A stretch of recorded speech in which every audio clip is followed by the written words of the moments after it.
Usopp's pirate tip. A real man does not run from God. He faces death before making bird sounds.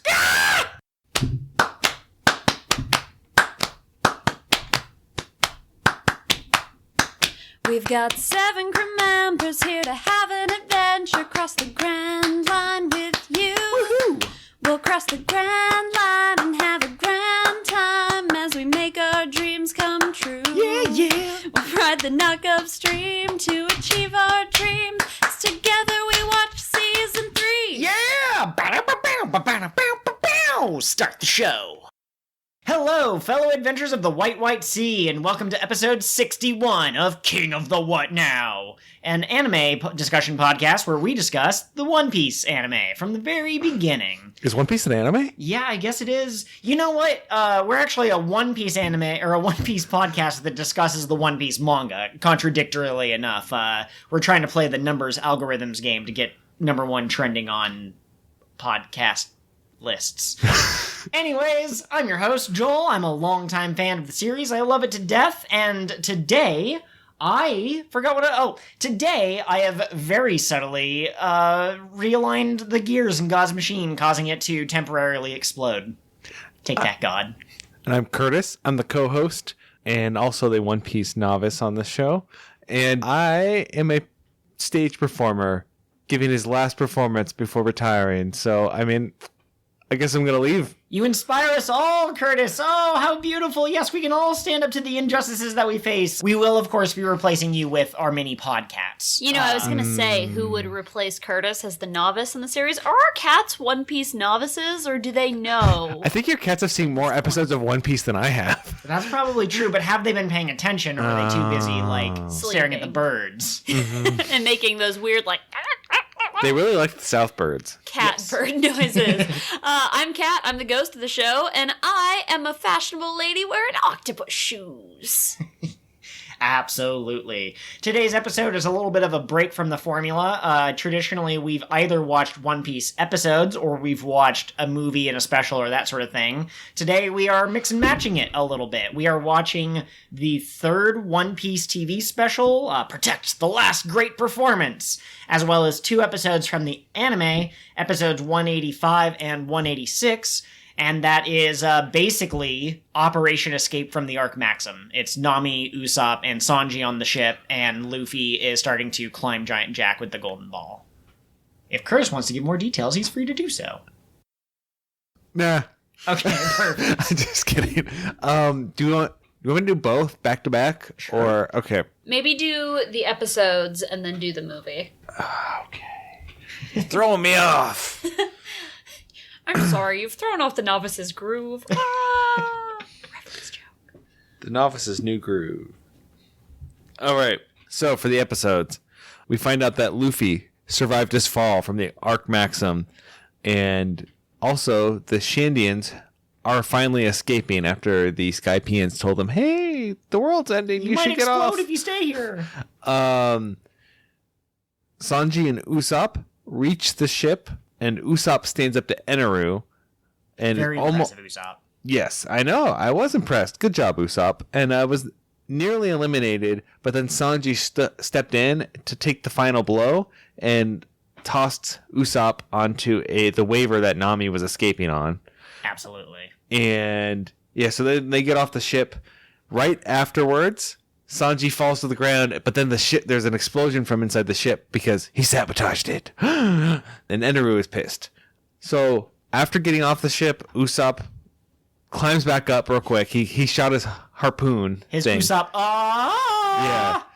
Saves Sanji because Eneru has gone back inside, and then jumps back off. So all of the crew ends up reunited at the bottom of the beanstalk of Giant Jack. Yep, with the exception of Luffy, who just before everybody got back, including Nami, ran up the beanstalk to save Nami while dragging the giant golden ball that's still attached to his hand. And Nami goes up after him. More evacuations are continuing, Eneru fixes the machine, kind of, I think. And then he goes back outside and there's more lightning and things really start exploding now. He basically just had like a backup generator. Mm-hmm. Yeah, more or less. Sanji did not have very long to tamper with the machines, and so it was a pretty simple thing for Eneru to fix. Yeah. And so then at the end, Eneru starts destroying Skypiea with a mammogram. Yes, absolutely. That's not what the attack was called. To make sure that you get checked regularly, men for prostate cancer and women for breast cancer. Men can also get breast cancer and should be checked regularly. Okay, that's true. That's true. Also, a mammogram is not for prostate cancer. It's specifically for breast cancer. Uh-huh. And I was just making sure that everyone knew to take care of themselves. Okay. Men, get your butts checked. Women, get your boobs checked. This has been a King of the What Now public service announcement. Back to you, Curtis. Well, that was actually the end. Okay.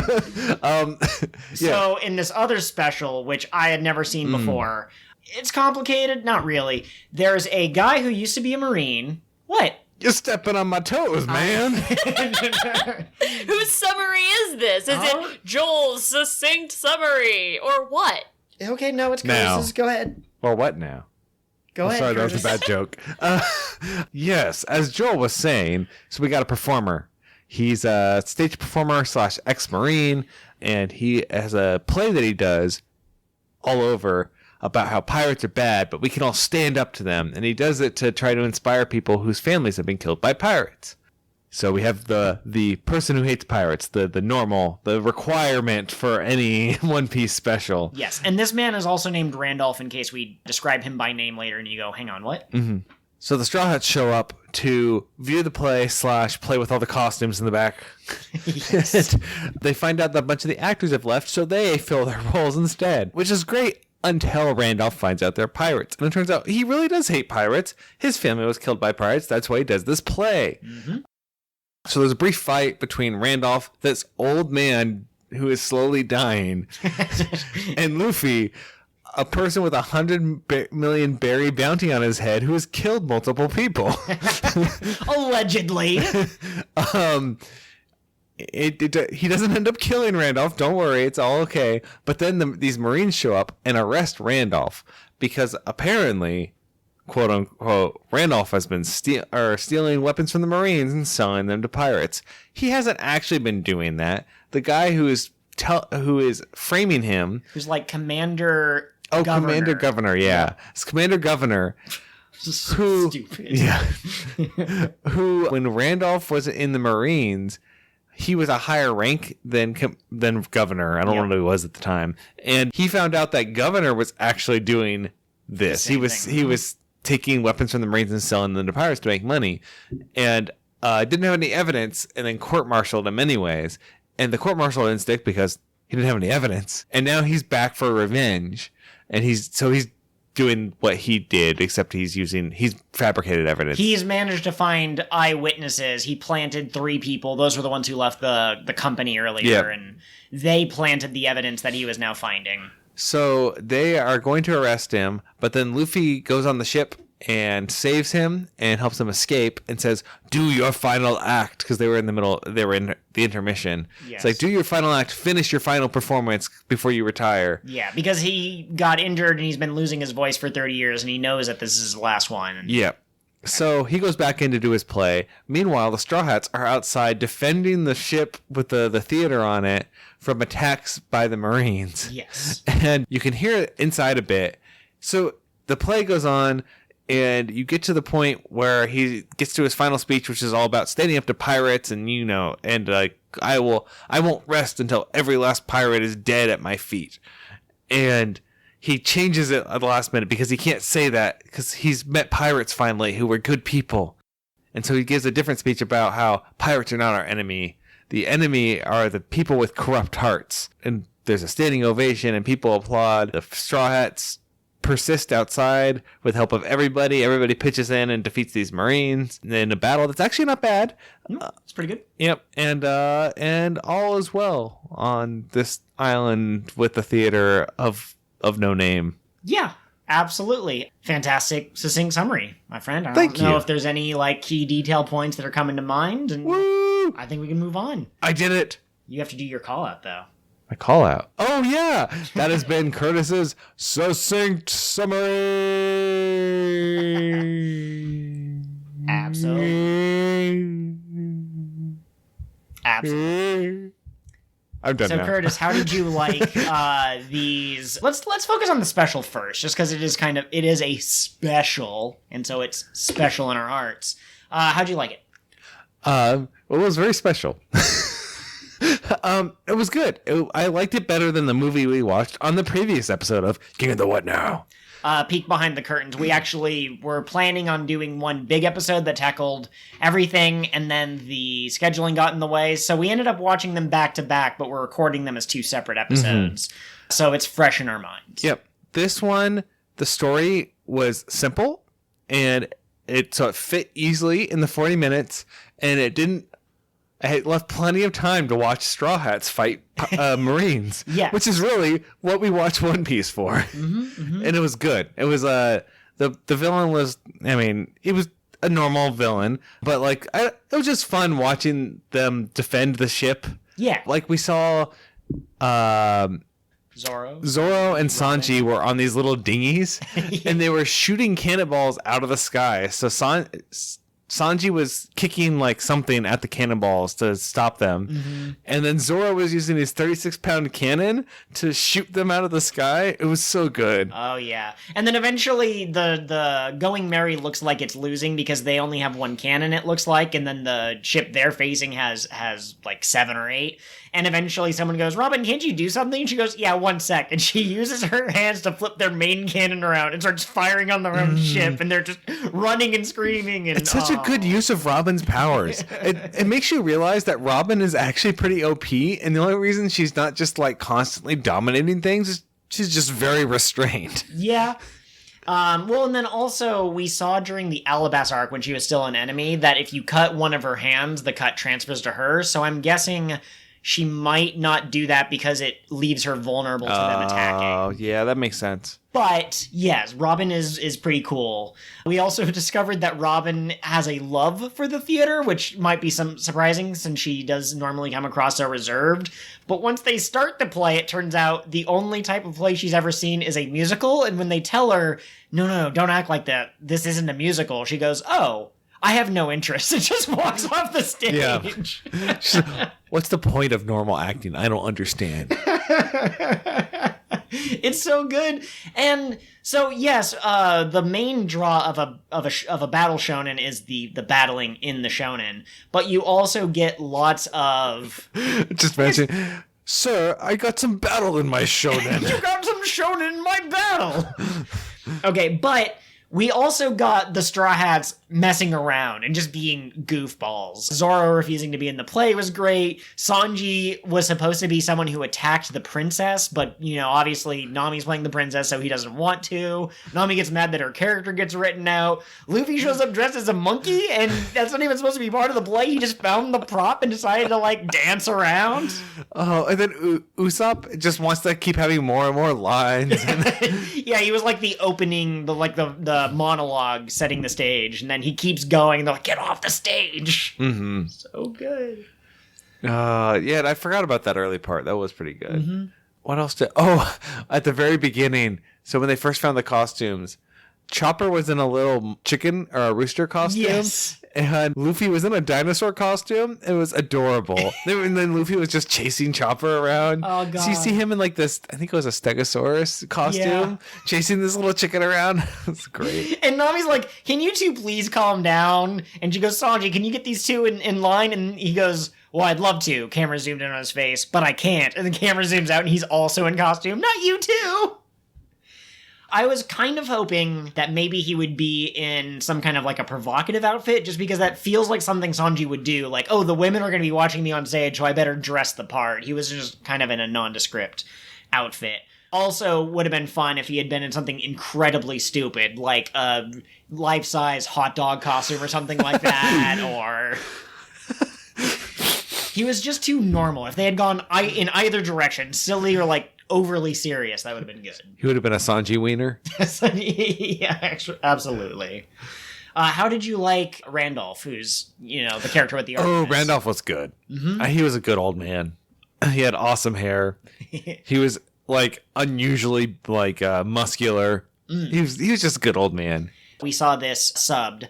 His voice actor in Japan is the same voice actor who plays another character we will meet many episodes from now. I'll try to remember. I'll probably forget for like 14 episodes of the podcast, but it's a important character. Should I put a reminder like 2 years in the future? Yeah, maybe. I'll try to calculate how long it'll take us to get there before. But yeah, I really liked it. He was a man with conviction. He was willing to use his brains against Luffy. So the first scene with him and Luffy is Luffy chowing down on a bento box. He goes, "This is delicious, old man. Is there any more?" And then this dude just punches him. And then as they're fighting, Luffy's about to throw a punch, and the guy goes, "Hey, look, another bento box!" And Luffy looks, and then Randall just smacks him. And then Usopp's like, "Hey, that's not fair." It's like, Usopp, you're not one to talk. When have you ever been in a fair fight? Usopp is quick to call people out on their stuff without realizing how hypocritical it might be. But yeah, no, the special did not overstay its welcome. If they had tried to stretch it out, I think it would have been particularly egregious. Yeah. I think this is like how they should have formatted that movie. Okay, yeah, exactly. Like, they had a lot less backstory. It was very easy to get into, and you're like, all right, I'm in like 5 minutes. I know what's going on. Yeah. Well, and then the movie, I mean, we don't need to harp on the movie too hard, but there were 3 princes who started fighting, and then 3 pearls in order to seal away the sword that came from them, but the priestess cried on the tear. Oh my god. Why do we need that? Yeah. Yeah. Why can't it just be like, we got these sacred orbs, and we put them in the place, and we pray, and then it's done? I don't care about the 3 princes. Yeah. But no, it was a good thing, but I don't know if I have any other thoughts necessarily. Yeah. We've hit the main beats, I'd say. Yeah, I mean, it's some good One Piece Straw Hat fun. Yes. So I think that is my new succinct summary for it. So, Kat, what do you think about this special? You know, it was pretty good. I liked it better than the movie we watched last week. Did somebody say that? Exactly what Curtis said. Yeah. Oh, so here's a peek behind the curtain for our listeners. I may have disappeared for a few minutes to go play some Pokemon Go, because we are big nerds in this house, so I didn't hear Curtis's opinion, but I'm sure it was good. I don't give a shit about Curtis's opinion. I really liked the old man. I thought that he was a compelling character. I liked that his feelings about pirates were, like, shining through in his art. At the beginning of the movie, I said something like, "Oh, he hates pirates, but I bet by the end he's going to love pirates." And Joel went, No, this is a performance. He's not actually saying this. And I was like, no, you can tell he feels it in his heart. And then we find out that, he was villaged whatever by pirates. And so, yeah, I really liked him. I thought he had reasonable motivation. Yeah, well, and he's another microcosm of the bigger picture. I mentioned this a couple of weeks ago about how Eneru playing the part of God and Luffy being the one who miraculously survives all of God's predictions and plans is kind of indicative of the series as a whole. And this guy who hated pirates at the end goes, "It's despicable, rotten people that I hate. This commander-governor is on the quote-unquote side of justice, but he's an asshat. Whereas this Luffy guy is on the side of pirates, but he's cool. I like him." And so I think that end speech and like how his viewpoint changed due to Luffy was a big part of that. Let me ask you this, Kat. Did you like the Randolph character better or the Straw Hats fighting the ship? Like, did you like the action part or kind of the heart of this episode better? Heart of the episode. Okay. Curtis, would you agree? I like the action. Okay. I mean, the heart of the episode was good too. The thing I liked about it was the heart of the episode was enjoyable without getting in the way. That's pretty good. I will say, for a fan of battle shonen, I'm not necessarily super into the battles unless they're very resonant emotionally. The United States of Smash and My Hero. Amazing fights. Super fun to watch. Fudging, I don't know, Naruto punching Sasuke. That's a thing that happened. I don't care. I was just trying to think of a generic battle example, and I couldn't even do that because I don't pay attention when the battles aren't interesting. Okay, that is absolutely fair. I apologize to any Naruto fans that are listening to this One Piece podcast. Hey, you can like any of the big three or anything like that. No, you can only like ninjas or pirates, not both. We all know that they are mortal enemies inherently. Yes, everyone here knows that and has been on that board since for the last 20 years. Just a second. I'm trying to find a sound effect I can use. Is it boing? Yeah, it's the Curtis's boobs have entered the battle. I'm sorry. It's a reference joke to our last episode. If you didn't listen to it, maybe you should. Or also, I was hoping welcome. this would be a lot faster. Okay, here we go. Let's see. No, I don't. Why is there an intro to the sound effects?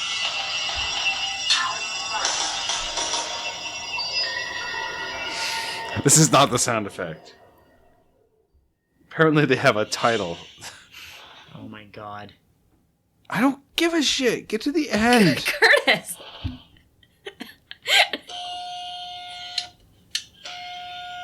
Wait. Is this a copier? There, that's what I wanted. And there should be a tear at the end. No! I'm bummed. There's supposed to be paper tearing at the end.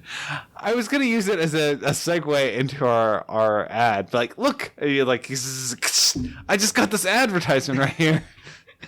Well, welcome to our world famous ad segment where we discuss Plorgs Mablorbs and the Adventures of Blorf. Joel, why don't you take it away? Yeah, we are now entering into the 5th arc of the Adventures of Blorf storyline, and as we already know, there's only going to be 10 arcs in this story. Plorgs Mablorbs, much like Oda, he knew exactly how long he wanted his story to be, and he planned it out all ahead of time. And unlike Oda, he didn't stretch it out over 20-something years.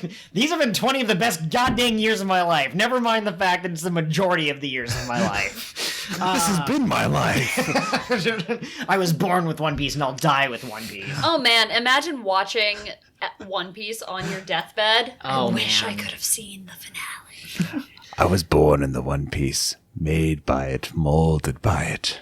You didn't see the One Piece until you were but a man. That's You know, You're these- Batman. And These are some remarkable reference jokes, but I think our good pal Plorg is going to be a little bit disconcerted if we don't get to Of course, his of advertisement. course. So I'll be covering the back summary of this title. Having survived the war, but having lost the love of his life, Blorf returns to his house, a broken man, a somber man. Yes, the Shadow Organization is out there, but before he can face them, he has decided that he is going to pursue his culinary license degree and join Blorf as he goes to the fantastic world of food cooking in order to learn how to stir all those fries, how to bake those potatoes, and how to flip those pancakes. This may be his greatest challenge ever as he learns not to mix strawberries and blueberries. They must never touch. And as he's cooking his wonderful souffles, as he's learning to bake the cake, the depression and the anxiety slowly sets in. Ignore those thoughts, Blorf. Ignore those thoughts. It's time to focus on that crepe. Look at that perfect crepe. Look at the folds. How wonderful. Join Blorf on his most lighthearted adventure yet, and don't let the darkness consume you. You know, my favorite thing about this chapter, other than the fact that they specified food cooking versus, automotive cooking or grass cooking, is that Blorf really puts his heart and soul into every dish he cooks, and there was also a little bit of a crossover. Gordon Ramsay was in this chapter. Yeah, for legal reasons, he's not allowed to be called that, but, his name is Orden Gramsay, and he bears a certain resemblance to a well-known cook. Yeah, and they even managed to have Blorf be the one to break through his crusty, frightening shell to reveal the soft, gentle British man inside. And then deeper underneath that, the agent of shadow underneath that, and Blorf he was dragged back into the war and had to kill Orden. Man, who's Gramsay. reviewing this chapter? Okay, that's absolutely true. I'm sorry. It was an excellent chapter. I really need more food-based webcomics in my life. I wouldn't be disappointed if this was just how the series was now. But Curtis, you had some predictions for the future. What do you think? First I was just going to say I thought it was an interesting twist that not only did he put his own heart and soul into his cooking, but he put some of the hearts of his former enemies into his cooking. That's how you bring out the flavor. Mm-hmm. But yeah, no, I have some predictions about the future. So here's what I see coming for Blorf, right? So after a sad incident with some food poisoning where he accidentally kills many, many, many, many people, like a whole city. Okay. He is on the run now. And he's trying to escape the police, the global police force, known as the Goaties. So the Goaties are chasing him, and it's a whole like cops and robbers thing, and he's a fugitive on the run. He's trying to get away, and so we see Blorf in a way we've never seen him before. You know, he's frantic and he's thinking on his feet, and he has some close calls, and he has to make some very tough decisions. Yeah, and it's every moment from this description of yours and the way it's been set up. It sounds like it'll just be one. How's he going to get out of this situation, leading into another? You know, just barely manages to escape the. What's the phrase? I never get phrases right on the show. Out of the fire into the cooking pan. Out of the frying pan into the fire. Yes. That's the situation Blorf will face in Arc 6. Interesting. Another cooking metaphor. Yeah, absolutely. Oh, literally, he will be moving from the frying pan. Well, I love it. High five. You know, it's funny. I'm pretty sure actually his fugitive nature is going to take him through like an industrial sector with a lot of forges in that. So there's going to be fire. Okay, perfect. That sounds like the best and most ominous tagline. There will be fire. All right, so be sure to check out your favorite online retailer in order to pick up Plorgs Mablorb's Adventure of Blorf, Arc 5, The Cookening. And remember, folks, next week is your annual Blorf's Giving, so prepare your bloofaroos. Absolutely.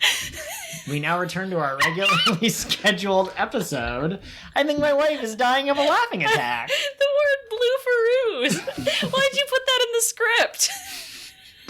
Yeah, Joel, why did you put that in the script? Everything on this show is scripted, including the references to Kingdom Hearts.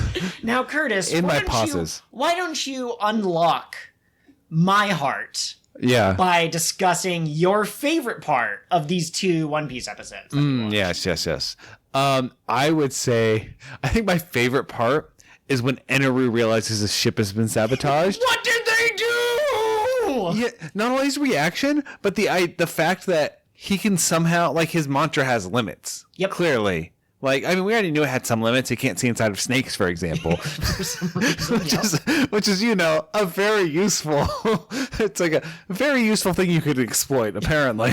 But the fact that he knew they were on the ship, but he didn't realize what they were doing.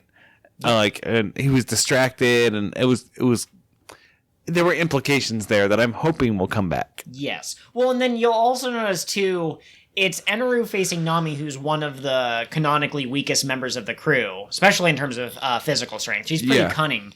But she was able to use the climb attack in such a way that I think she almost forced Eneru to focus on her, which is why he maybe didn't notice what Sanji was up to. Yeah. The fact that Nami could hold her up for a little bit against Eneru was amazing. Yeah, I would love an arc in which the final bad guy faces each member of the Straw Hats. None of them win, but they each manage their own moment of glory type of thing. It does kind of make sense, too, because Eneru is the type of opponent that you have to think about to defeat, I think, or at least stand a chance. And as opposed to, like, Zoro, who admittedly can be smart when it comes to battle tactics, but still relies on ever stronger or different types of attacks than that. He doesn't much brute force. Yeah. Nami is exclusively, any fighting that she does is all based on outsmarting her opponent or trying to find some advantage with the tools she has. Yep, absolutely. She and Usopp, I would love a team up between them because they, in that regard, are very similar. And what's their weakness? How can I exploit it? That sort of thing. I also, speaking of Usopp and Nami, they had a couple of moments of comedy on the ship that I absolutely loved. When Usopp shows up, he's like, Nami, save me! And she's like, you're supposed to be the one saving me, jerk! And they have a moment when they're talking in the sort of like, we know we're going to die, but we're gonna have a false sense of levity sort of thing, where Usopp goes, how are we gonna defeat him? He's gone! Nami goes, yeah, it is kind of pointless, isn't it? Before, boom! Thunderblast! Yes. Catherine, what was your opinion of these episodes? My opinion was that the episodes were fun. I really liked some of the character interactions, like between Usopp and Nami. You were mentioning they had a lot of fun together. And then Luffy going, he's looking for the bell, right? The bell is up there. And Robin being like, yeah, the bell is probably up there. And Luffy going, I'm going to climb it. Well, and then she's just like, hang on, Luffy. And he's already gone. And she's just like, that's our captain. He's God. basically a cat. Actually, like psychologically manipulative, always hungry, ready to climb. Yep. And I like how later Nami, so she's chasing him, right? And she's like, how is he so fast? With that golden bell. Yeah. He really. Oh, man. I made this joke in one of our cold opens. I don't know if it will be in the episode itself. But Luffy's going to get swole carrying that bell around. I really do wonder if. But it's only on one arm. So yeah. I wonder if one arm But he's carrying it like this. I just realized this is an auditory, not a visual medium. Just now, this, our 60th episode? 61st. 61st. Anyway, so he's got his arm above his head, and then he's holding it in place with the other arm. So he's lifting it with his whole body. This is basically like a squat, deadlift, lunge combo that he's got going on. I would agree with that, except sometimes it just shows him, like, dragging it behind him. Yeah. So you're right that once or twice he picked it up. And if he would just keep doing that, we might get Swole Luffy. Maybe. Swole Luffy? Swoofy. So when Luffy, let's say Luffy lifts weights, right? Okay. And he's made out of rubber. So would it show? And two, if it did, let's say, because he can like redistribute his mass around his body. We've kind of seen that with like when he eats and then like loses all that. Yeah.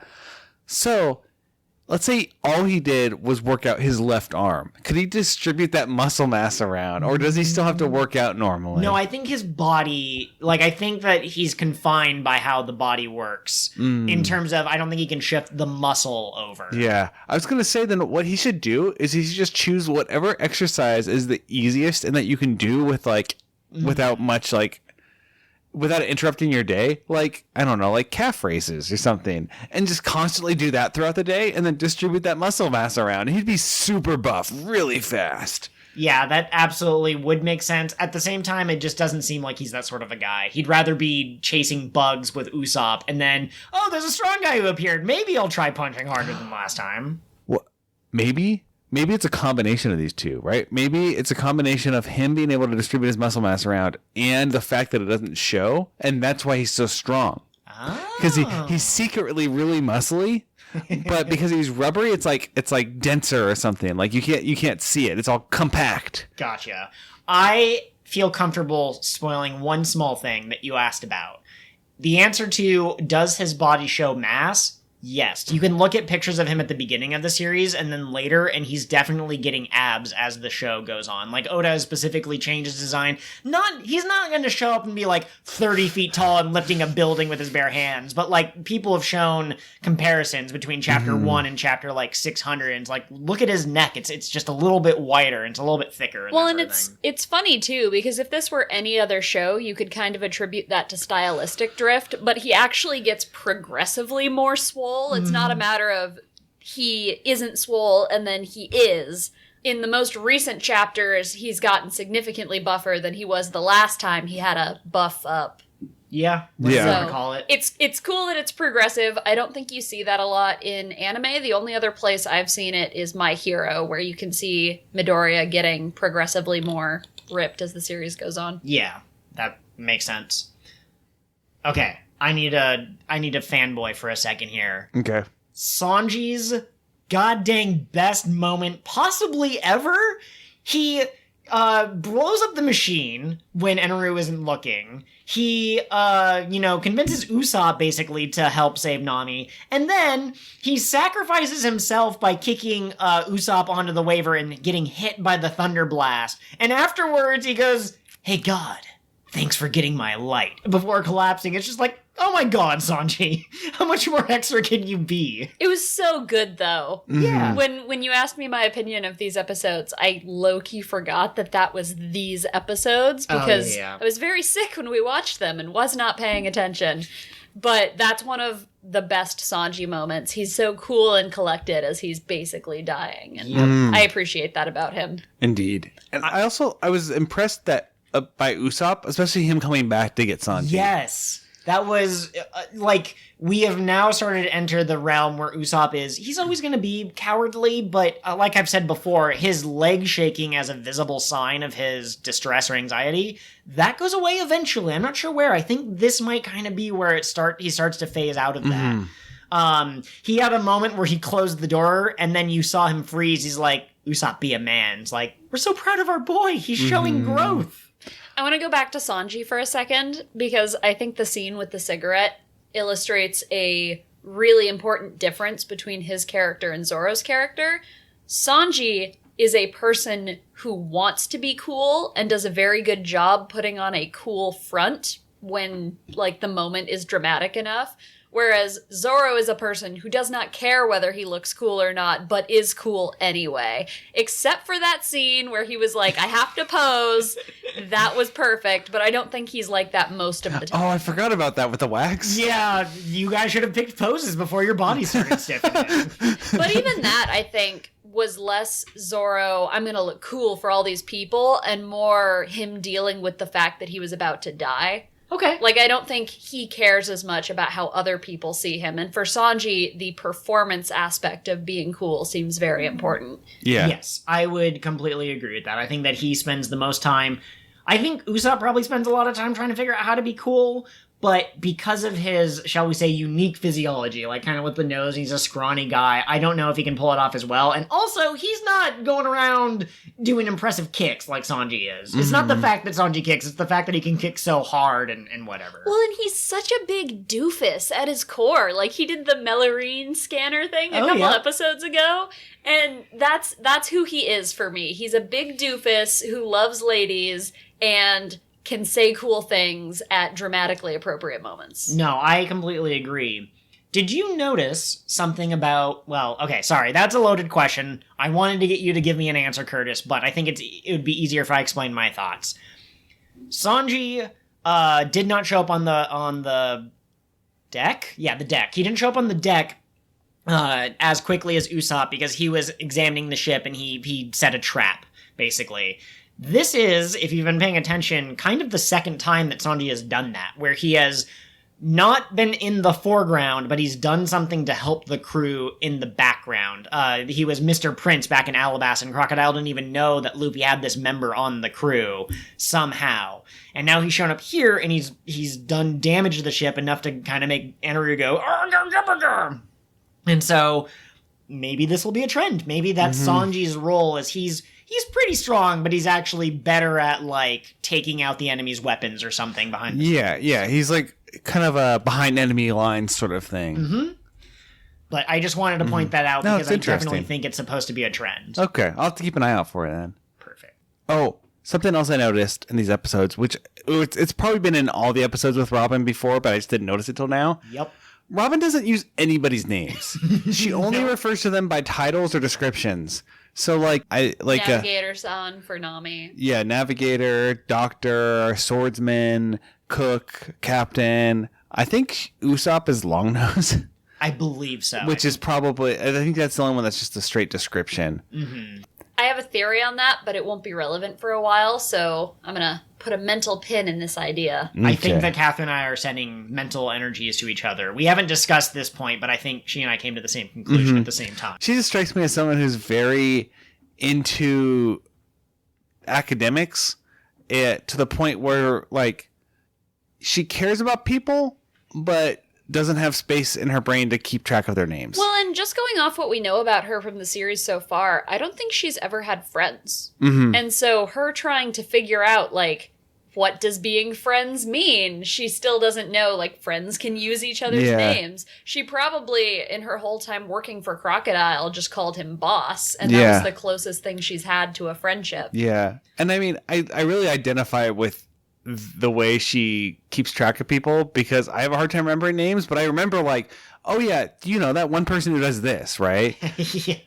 Catherine's friend from work versus the girlfriend of my friend from work versus... One time we were at a big family affair, and Joel got out a piece of paper and he drew a flow chart to remember all of the people The and how family they were tree and connected stuff. to one another. Mm-hmm. It was See, very impressive. That's smart though, because that's the way to do it. Once you write it out like that, then it's easier to remember. I just don't bother. Like, I tell people up front, it's cool that you told me your name, but I'm not going to remember it unless we meet like 4 or 5 times. And then if I don't meet you for a while, I might forget it. Some of my best friends, I refer to interchangeably by their actual names and whatever name they use on the internet. Yes. Do you think that Robin would do that? If Robin was instant messaging the Straw Hats on AIM because it's the 90s, do you think that when she saw Sanji in real life... No, you know what she would do? If an AU where they have the internet, doesn't seem like there's an internet in the... One Piece world, unless you count the Den Den Mushis. But she would be the sort who would run into someone in real life and kind of look at them and go, "You're Hamburger 64, aren't you?" And they'd be like, "How did you know?" And she's just like, "The way you talk, the way you walk reminds me of Hamburger 64. You look And then like she a would tilt hamburger. her head to the other side and she would go, "You don't match your icon. Yeah. You're not an anime squid girl." You're taller than I expected. Okay. You don't look anything like a hamburger. The few times Robin I've for met... autistic? I mean, Yeah, the most likely if I were to... Yeah. Or Luffy. Yeah. He's not your traditional, like, I'm very analytic autistic, but I think that his social skills and his ability to communicate with other people aren't necessarily always... Yeah. One other thing about Robin, really quick, that I just... This had me laughing really hard, like harder than I thought it was going to. But Isa screaming when Robin started making all of her extra hand. Oh, yeah. And Robin and Luffy are having this conversation. You can just see Isa still screaming in the background. Yeah. And the kanji coming out of her mouth. Yeah. Oh, so That good. was great. One of the things I love about anime as a medium is that you can do visual jokes that wouldn't make sense in like a TV show or a play or whatever. And so having the katakana, is that what it's called, Curtis? Yeah. It's either katakana or hiragana, but you One could call of it kana those. in general. Having the symbols come out of her mouth on screen and like gather at the top of the screen and float away, like those all contribute to the humor of the bit, which is she scream. Yes. I would say that you could put that in TV or movies or whatever, but people would immediately go, "You got that from anime and comic books," because that's where... You got that from Scott Yeah. Pilgrim, which got it from, guess what? Yeah. They do it a little bit in... Doo-doo. I had the same thought. They do it a little bit in Sherlock.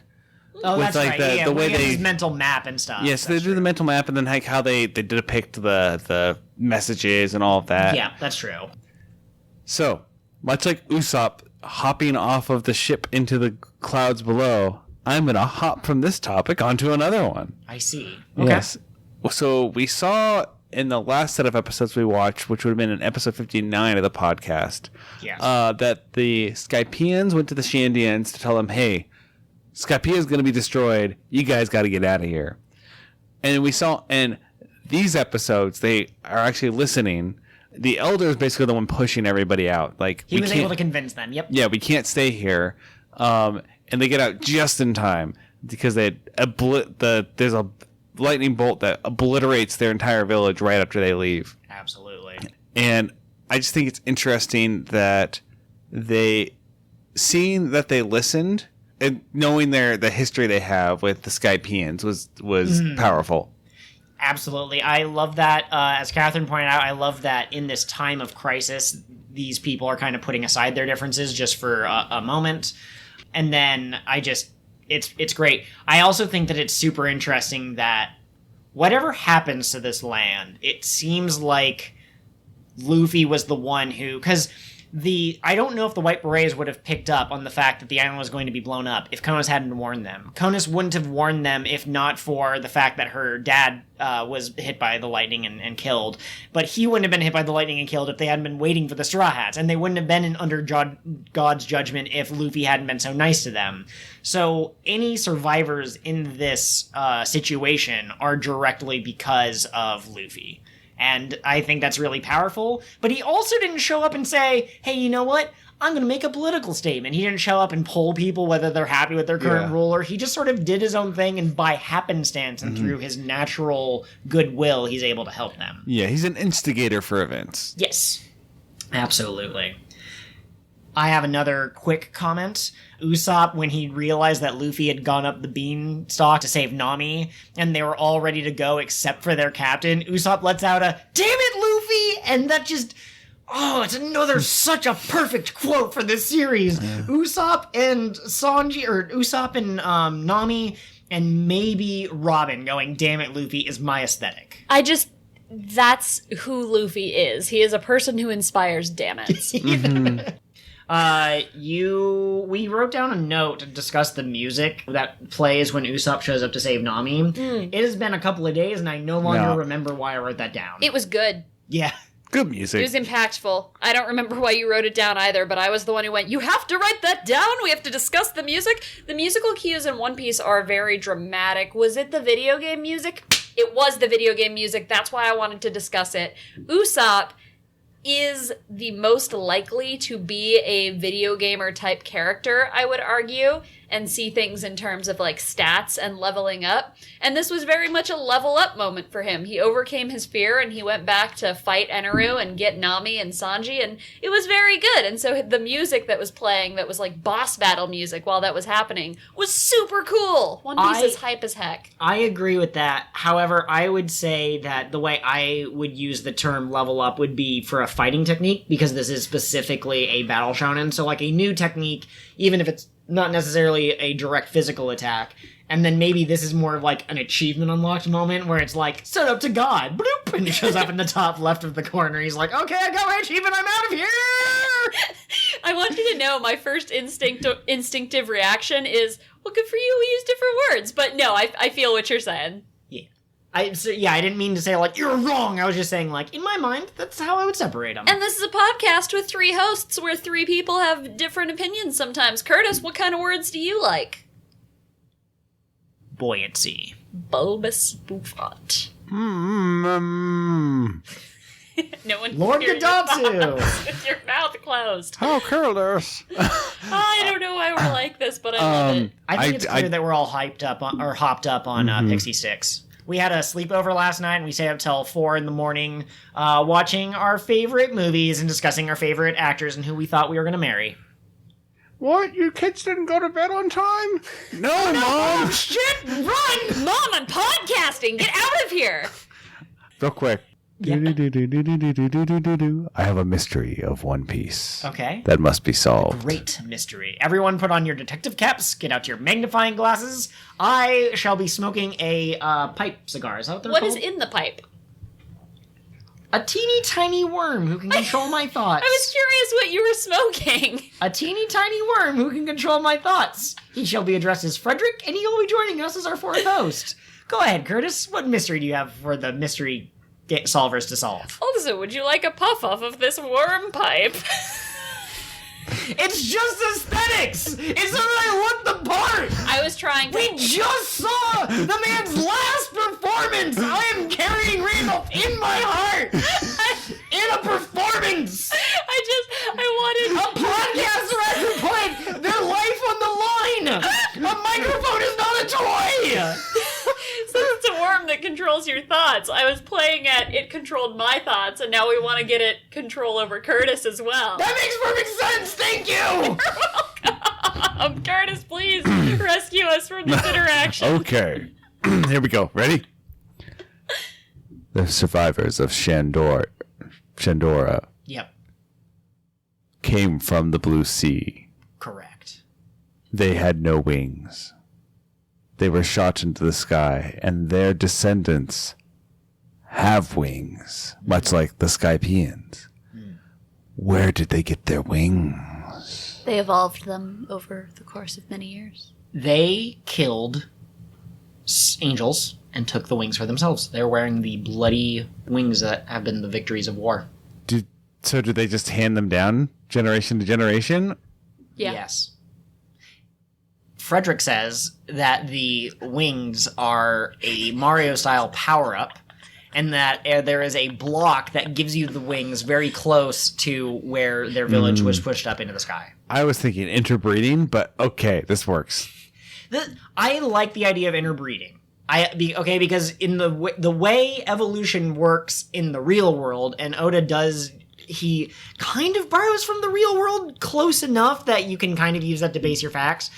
They've only been up there for what, 400 years? I don't think that's long enough for them to get the wings. Well, and also there's no guarantee they're gonna evolve the same traits as the Skypeans. Right. So, but at the same time, it seems like the Shandorians hate the Skypeans so much, and if they were, like, interbreeding, you'd think that there would be at least one Shandorian living among the Skypeans, and at least one Skypean living among the Shandorian, one of the other. Yeah. And we don't see that. Well, that's why I'm like, there's gotta be something here. There has to be a reason they have wings. There must be some secret relationship. Something. Consider, as I take a puff of Frederick here, I don't think you're supposed to be puffing him. I think you're supposed to... Okay. Anyways, my point is perhaps we are missing a piece of the puzzle. And perhaps, yes, I think I'm sensing it with my ESP. I believe that we might be getting more information in the future. So are you telling me we're missing one piece, but we will get that one piece very soon? Mm-hmm. And then we'll all live in one peaceful land. And that has been your final thought. Let me get a puff of that worm. Outro goes here. Next time, we're going to be watching other episodes. We'll fill you in later. So ends the next leg of the King of the What Now adventure. We're sad to see you go, but we'll be here next week. If you crave some social interaction with us in the meantime, you can find us on all sorts of different media. We have Gmail, Patreon, and Tumblr. All of those are King of the What Pod. King of the What Pod at gmail.com, patreon.com/King of the What Pod, kingofthewhatpod.tumblr.com. Our Twitter handlers are a little bit different. You can reach me at KOTWN_pod. And you can contact me, Curtis, at Pirate Co-host. Also, please take a moment to rate and review our podcast on whatever platform you're using to listen. Not only will this help others find the podcast, but your constructive feedback will help us improve the show as we go. Thanks so much for giving us a listen. Until next time, follow your dreams and protect your treasure. Remember, it doesn't need to be literal treasure.